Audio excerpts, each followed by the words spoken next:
Well, after 6 weeks of URC action to start the season, it's time to turn our attention to the Autumn Nation Series. Next weekend, we'll be assembling an all-provincial panel of contributors to look at Ireland's squad and expectations. But for this latest bonus chat, I've asked the lads to focus on our opponents throughout November.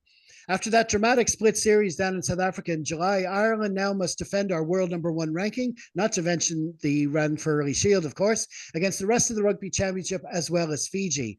Now, the lads have kindly agreed to look at two nations each, and Rich is going to lead the way by harping on our first opponents, the All Blacks. Indeed, the All Blacks. Under Scott Robertson, he's only recently named his team for the Northern Tour, as they call it. And you go through the names, and of course there are names that jump out of the team sheet, like Kane and Blackadder and Tuipulotu and Scott Barrett and what have you. But there's also a blend of young talent in there. So it'll be interesting how they go about it, and whether he's going to try and use this, because they didn't have the best of rugby championships this year, and I think that they are very much, and this sounds ridiculous when you talk about the All Blacks, but they seem to be a team in transition. I think they're trying to find their feet still under Scott Robertson, and let's see how they turn up when we play them in a couple of weeks' time. I mean, obviously they had a very good outing against that annoying Eddie Bloody Jones, Japan. So, which was nice, not for Japan because I've got a soft spot for them, but I most certainly haven't got a soft spot for Eddie Jones because he's a gobby shit. But it was certainly a really good paddling that they gave them. So this is the All Blacks. The All Blacks are going to perform. Do I think that we will be able to turn them over? Absolutely. And if you'd asked me that question 5 years ago, I would have thought, oh Christ, it's the All Blacks in town, and let's see what happens. Hopefully we won't get hit for six by them or what have you. But now with the settled side, I would have to say that we're favourites to beat the All Blacks, especially this All Blacks, which, as I say, I don't think are yet at the levels that they most certainly would want to reach, and no doubt the levels that they will reach come the next World Cup. And even without reaching those levels, they still managed to beat us in the quarters. And I'm sorry to bring that up, but we always seem to lose in the quarters anyway. It'll be a hard challenge, no doubt. We have some payback for what happened in the World Cup to give them, not least with young master Rico Ioane.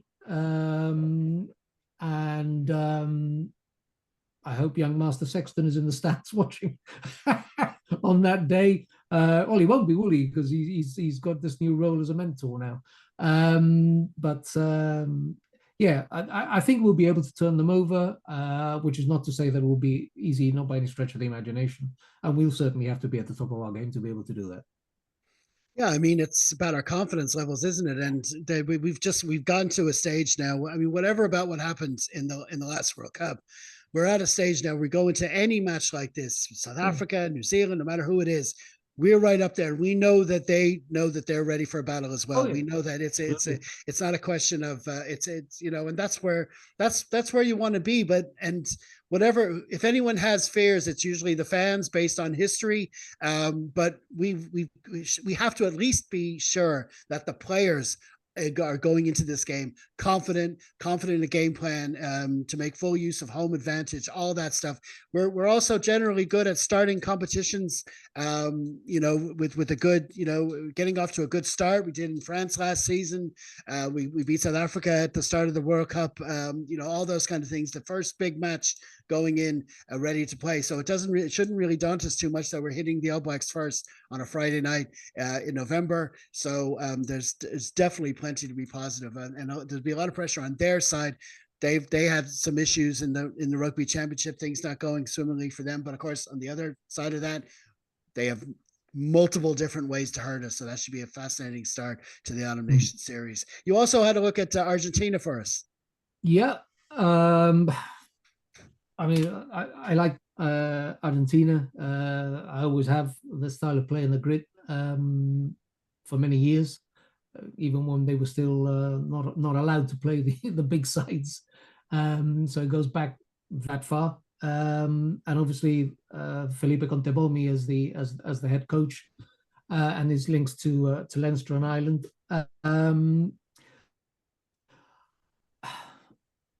Argentina, especially watching them throughout the rugby championship this year, they seem to blow hot and cold. There were occasions where they imploded. There were occasions where they got me jumping out of my seat watching them. For the first time ever, they managed to beat every single one of their three opponents, which is no mean feat. They'd never done that before in a rugby championship. And I know Tom is going to cover Australia, but setting aside Australia, because I don't think they are anywhere near where they should be. But they have their own internal problems. They turned over the All Blacks and they turned over the Springboks. You know, so Argentina on their day are a very, very dangerous beast, especially when they get their hackles up and they channel that in the right way.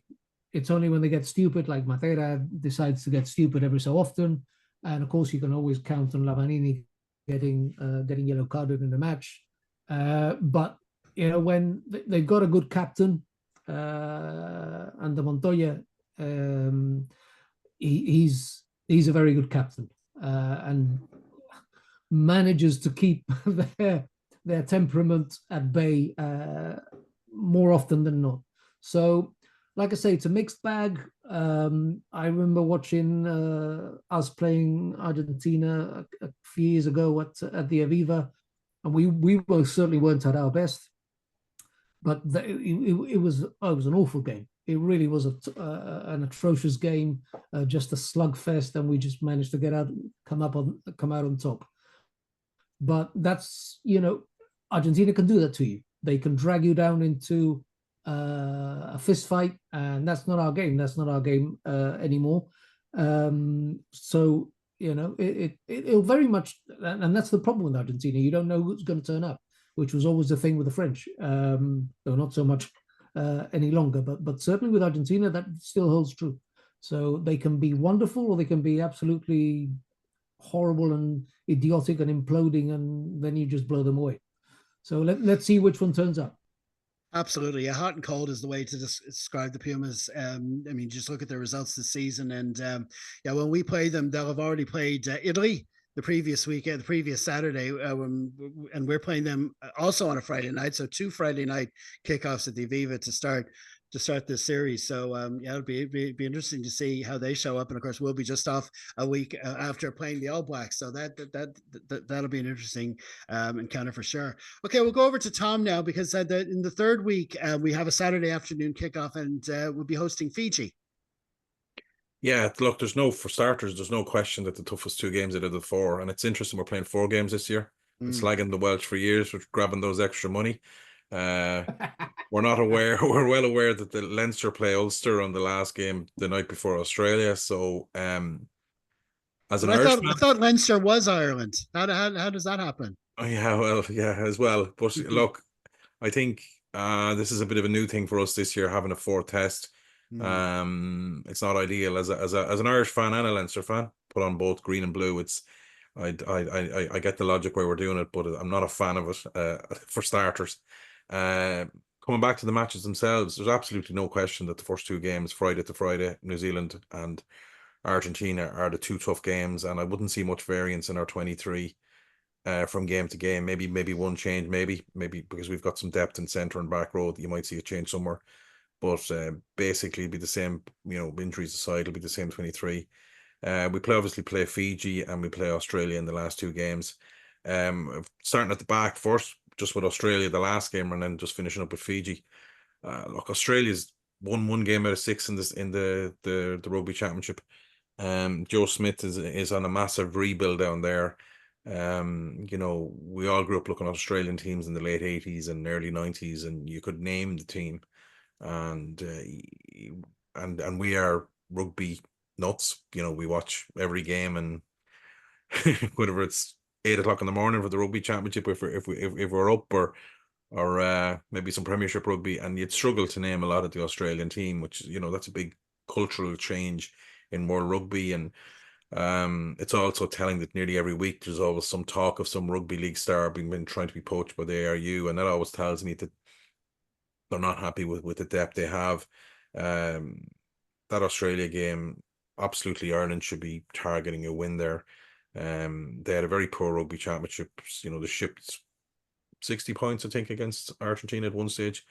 And they're not scoring either. I think they got 9 tries in the 6 games, which is like, I'm sure some of the Australian famous backline from the 90s and noughties would be turning in their, well, thankfully they're all still above ground, but proverbial grave. Because that's a terrible return for a team that were very innovative on attacking rugby all the time when I was growing up.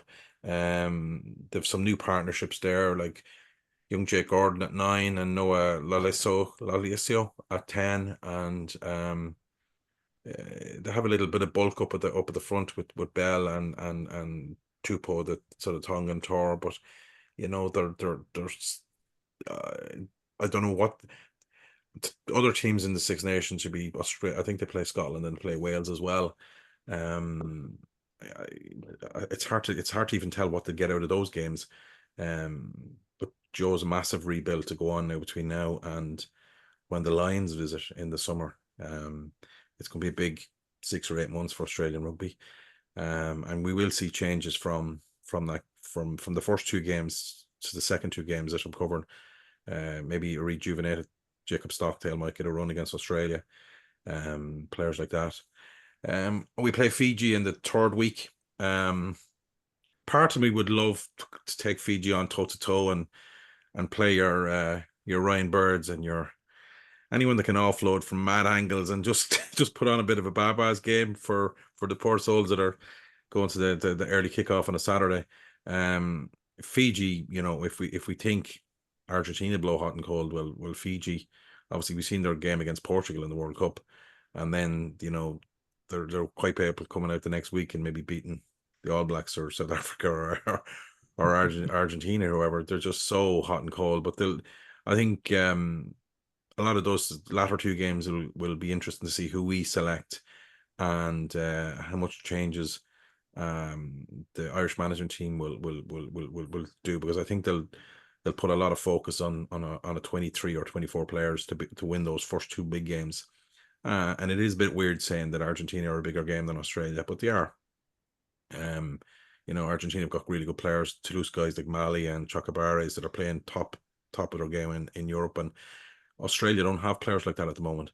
And Fiji will have a very exciting backline and a backline as they always do. But I think if the Ireland pack is up to speed in that day, you can always take that away from Fiji and depower their sort of offloading game and give them limited chances. As much as I'd love to see us go toe to toe and picking all our ballers against them for an enjoyable game. But yeah, I think Ireland should be targeting 4 out of 4. It's nothing to do with number 1 or nothing to do with cockiness. It's the squad we have, and I think Rich touched on where New Zealand are at. You know, they're still trying to sort out their back row. I still, you know, just personally, I think Ardy Savea should be 7. I don't think really an 8. He's an absolute world-class 7. And they're sort of trying to shoehorn Kane and Savea in there. And they quite haven't settled on a 6 yet, even though Satutu looks a bit of a class player. So yeah, we should be, you know, going after. But Richie Munga's still on exile, I think, up in Japan for this. So look, an Ireland win against New Zealand and a certain Geordie Barrett maybe coming up to Meath here for a little homecoming that weekend as well would be all good. But definitely we should be targeting 4 out of 4. That's doesn't mean we're going to get 4 out of 4, but that's the level we're at the moment, and I think anything less than that would be a disappointment. Yeah, absolutely. It's definitely an interesting series, interesting set of opponents. And like I say, on our pod next weekend, because there's no Leinster and Ireland game, we'll be talking some more. I'm going to have an all provincial panel, contributors from all the provinces. We're going to be talking more about the Irish squad and our chances, and we'll see what kind of selections we'll be doing then. Thanks, lads. Thank you, Jeff. Thanks, Rich.